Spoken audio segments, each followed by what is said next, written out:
मेरे सहयोगी मंत्री बेसिक शिक्षा विभाग के मंत्री श्री संदीप सिंह जी, जिला पंचायत के अध्यक्ष श्री ददन मिश्रा जी, मान्य विधायक श्रावस्ती श्री राम फेरन पांडे जी, प्रमुख सचिव बेसिक शिक्षा श्री दीपक कुमार जी, विद्यालय के और बेसिक शिक्षा विभाग के सभी अधिकारीगण, ग्राम पंचायत के ग्राम प्रधान समेत सभी सम्मानित नागरिकगण, प्रदेश भर से इस कार्यक्रम में जुड़े हुए शासन से सभी मेरे संबंधित मेरे सहयोगी मंत्रीगण, सम्मानित जनप्रतिनिधिगण, अभिभावकगण और प्यारे बच्चों, आज मुझे प्रसन्नता है कि लगभग 2 वर्ष बाद कोरोना जैसी महामारी पर एक प्रकार से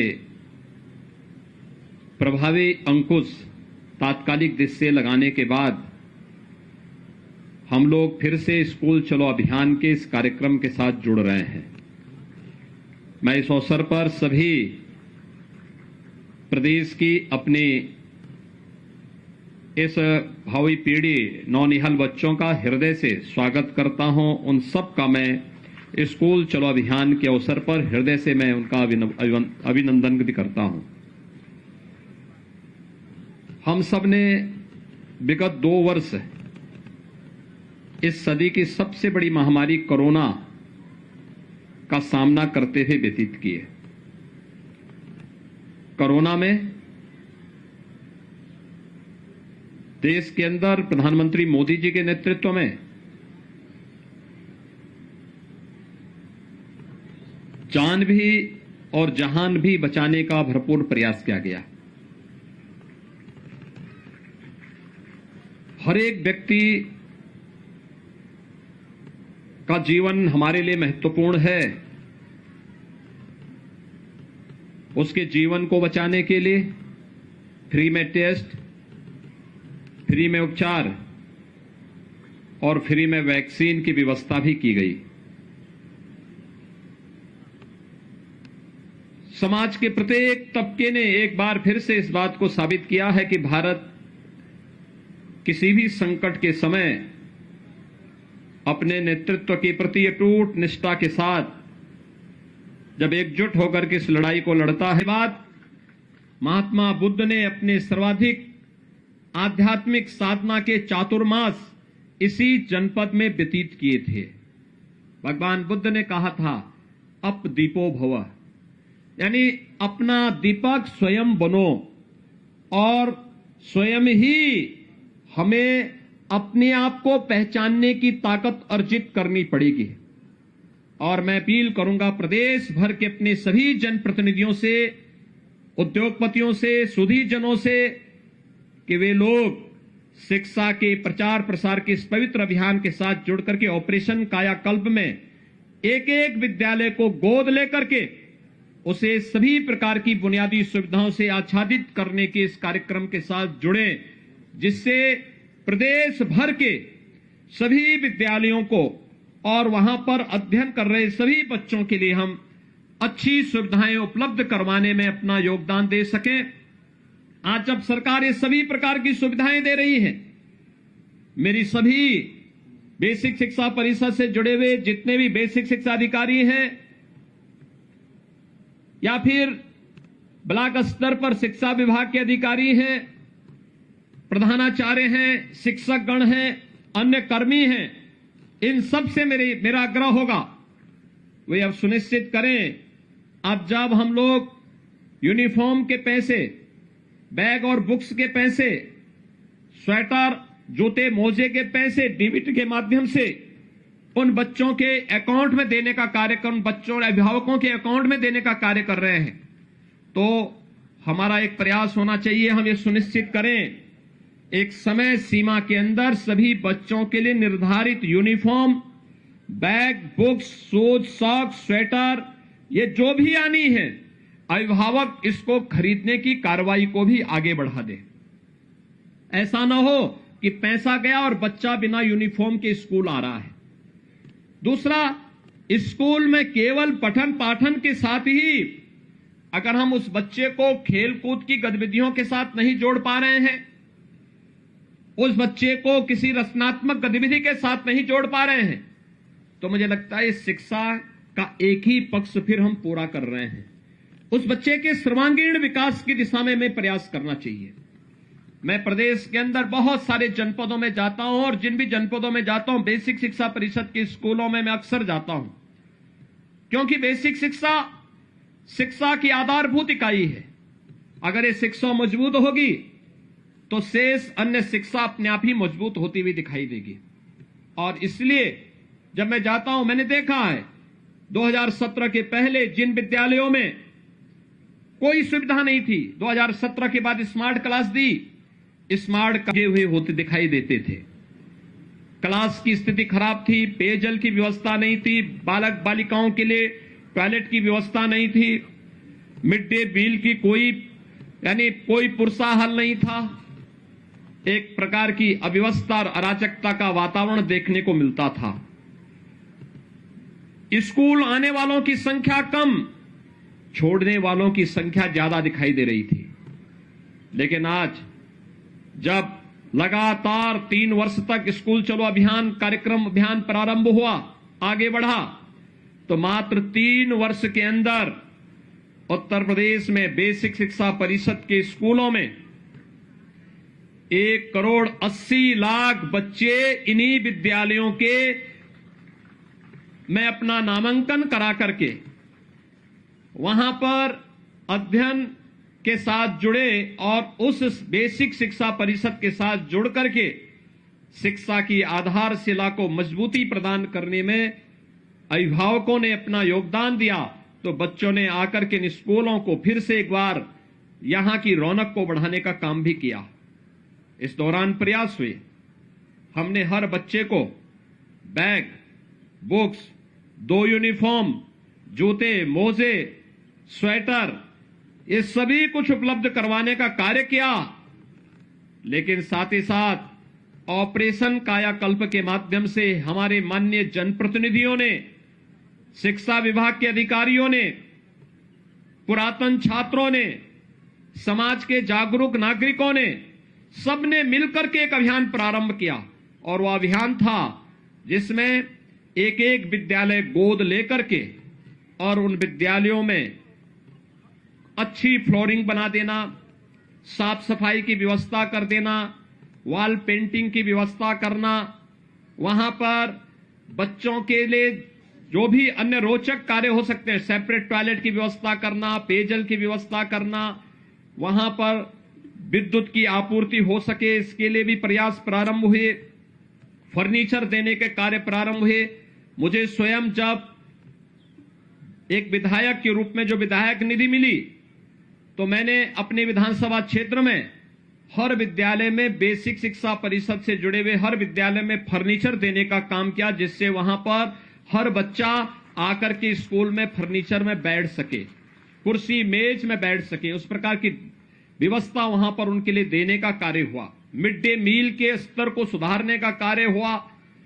और देखते ही देखते 1,58,000 जो विद्यालय थे बेसिक शिक्षा परिषद के, इनमें से 90,000 से अधिक विद्यालयों में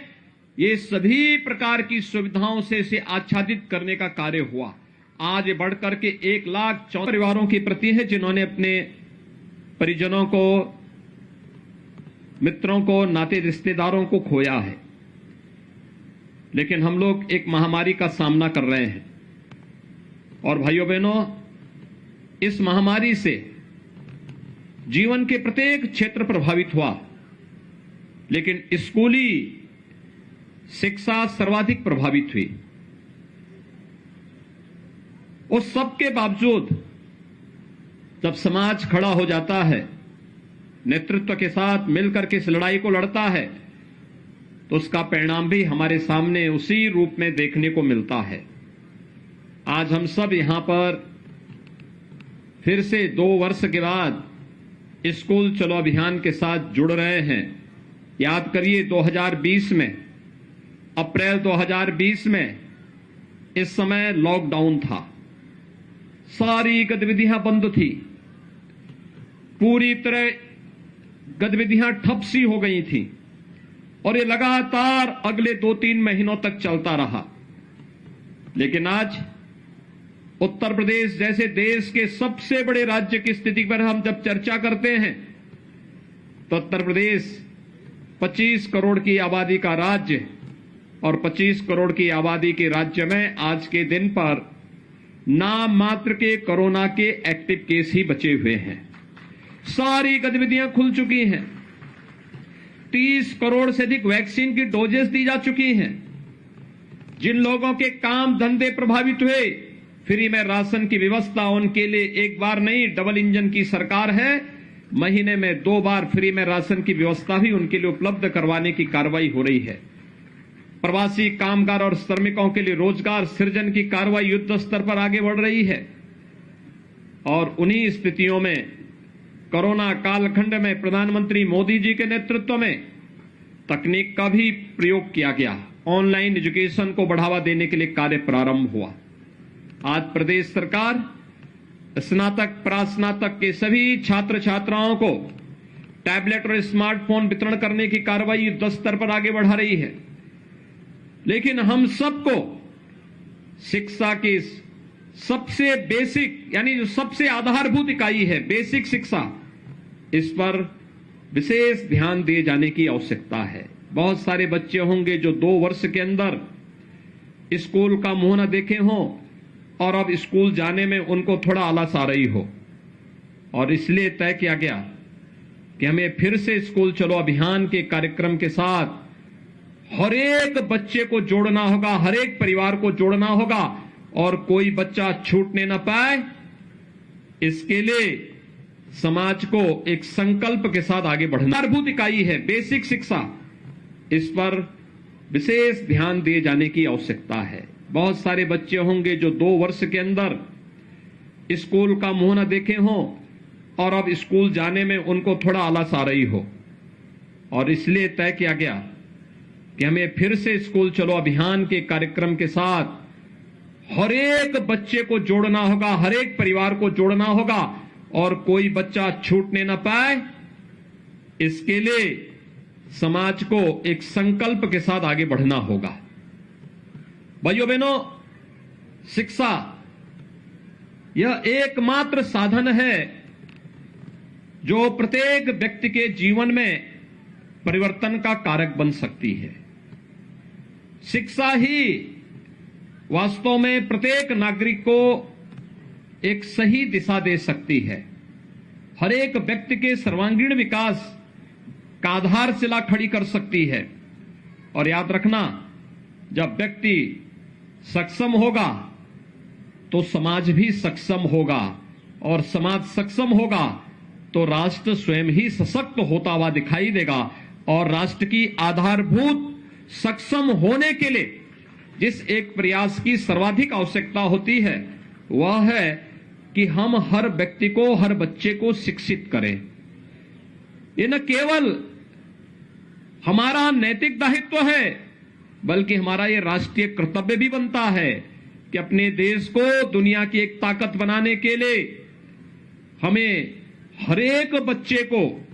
शिक्षित करना होगा, और शिक्षित करने के लिए आवश्यक है हम उसे स्कूल भेजें, स्कूल लेकर के आए। इसके लिए मैं आह्वान करूंगा प्रदेश भर की सभी बेसिक शिक्षा परिषद से जुड़े हुए जितने भी हमारे प्रधानाचार्य, शिक्षक और इस विभाग से जुड़े हुए अन्य कर्मी हैं, उन सब से भी मैं इस बारे में आग्रह करूंगा कि वे तो इस अभियान का हिस्सा बने ही, ग्राम पंचायत और नगर निकाय में जुड़े हुए जनप्रतिनिधियों से भी मैं इस बारे में अपील करूंगा कि वे लोग भी इस बात को सुनिश्चित करें कि अगले 1 महीने के अंदर चलने वाले इस अभियान के क्रम में घर घर जाकर के एक एक घर में दस्तक दीजिए और पूछिए कोई बच्चा ऐसा तो नहीं जो स्कूल जाने से वंचित रह गया हो या रह रहा हो। उसको स्कूल ले जाना, नजदीक के स्कूल में उसका रजिस्ट्रेशन करवाना, उस बच्चे को uniform, bag, books, shoes, socks, sweater, ये सभी प्रकार की सुविधाओं से इसे आच्छादित करने की तैयारी करना, इस पूरे कार्यक्रम को अगर हम जोड़ते हैं, इस पूरे कार्यक्रम को एक साथ आगे बढ़ाते हैं, तो भाइयों बहनों, इससे बढ़कर के पवित्र कार्य दूसरा हो ही नहीं सकता है। श्रीमद् भगवत गीता भी तो यही कहती है कि किसी को